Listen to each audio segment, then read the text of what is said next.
Have you ever felt completely alone, burdened by the weight of life's challenges you might be facing? The notion that I'm just incapable of doing this any longer is. Does anyone have a similar experience? What I intend to. Today, I want to present an incredible truth in what God has told you. Let me help you because it's clear to us. It is not merely a sentimental idea. It's a strong conviction grounded in the Bible, grounded on God's character, was meant to transform our lives when God replies, "Let me help you." He's not just. He's offering assistance and His strength, His wisdom, His calmness, and you can take advantage of this offer right now wherever. Isaiah 41 verse 10 tells us that you are God. Please don't panic. I'm with you, dissatisfied since I am your God, and I shall support you. I'll help you. I will use my moral authority to defend you. See for yourself how close these. In other words, God is not just providing help. He is saying to another person, I'll help you. Let's think about that for a second. The creator of the universe, the individual who spoke everything into being, He's offering to shoulder your responsibilities, promising to assist you while you're having trouble. Isn't that wonderful? However, you might be thinking, how does God's help manifest itself in my life? Let me share a life tale with you. Sarah barely had time for 2 jobs as a single mother, getting by and feeling completely worn out one evening after on a challenging day. She prayed and cried out to God, I need you, Lord. I'm at my breaking point. As she sat motionless, a verse came to her. She shared her opinions with me regarding all employees and are heavy, and I'll give you some time to relax. Matthew. It was then that Sarah felt calm. She was unable to provide clarification over the next few weeks. She began to notice small yet considerable changes and an unexpected rise.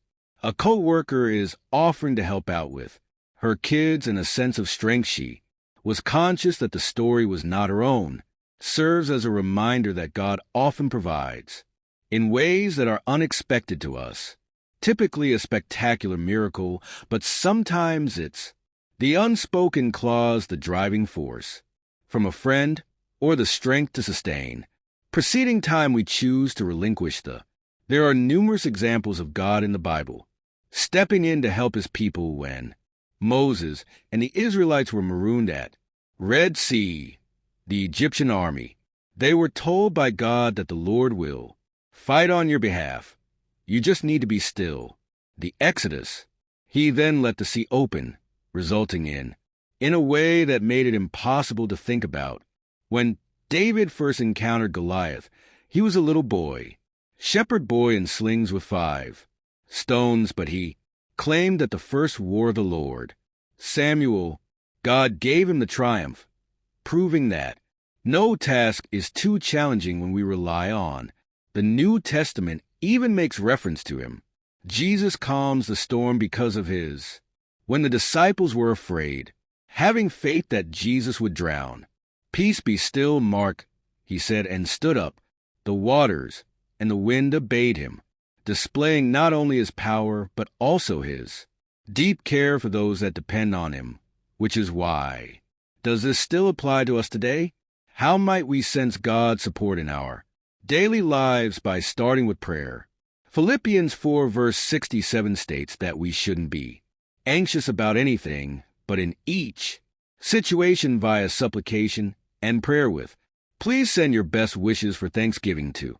When we talk to God about our worries, He promises to give us peace of mind that goes beyond understanding. Second, through His. The Bible is replete with assurances meant to help and strengthen us. Psalm 461 says, for us, God is a very powerful sanctuary, present support in issues when we think He hasn't kept His word, reminds Him of His. Third, fidelity through the people. God frequently works via others around us to provide the support we need, whether it's a hand, a supportive word, or a listening ear. Is Christ's body strong way in which God finally shows his love via the Holy Spirit, Romans 8 verse 26, reminds us that the Spirit helps us in our weakness when we're not conscious of it. When you pray, the Holy Spirit makes a plea for us, leading and supplying strength, but the issue is understanding. God's intention to help us isn't just in terms of being comforted, it's about responding in accordance with Proverbs 3 verse 56. Put all of your trust in the Lord and depend less on your personal expertise.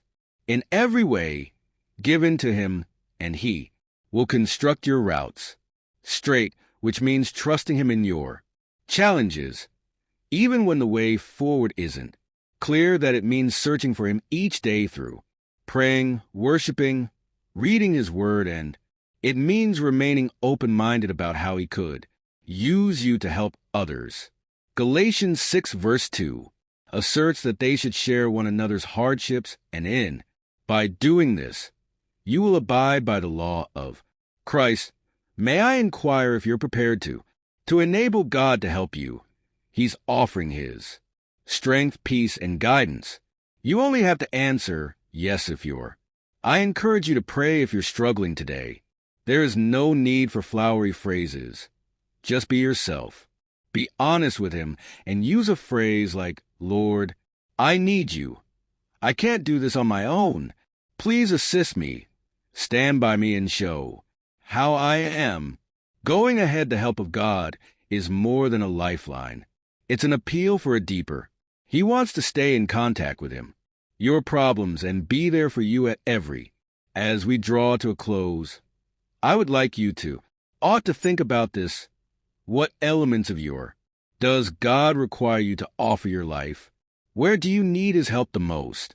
Give it some thought and take him into those gaps. Thank you for taking the time to see whether you have been impacted by this message today. Give your heart to someone who may need encouragement, and bear in mind, God is telling you right now to let me. Are you going to let him help?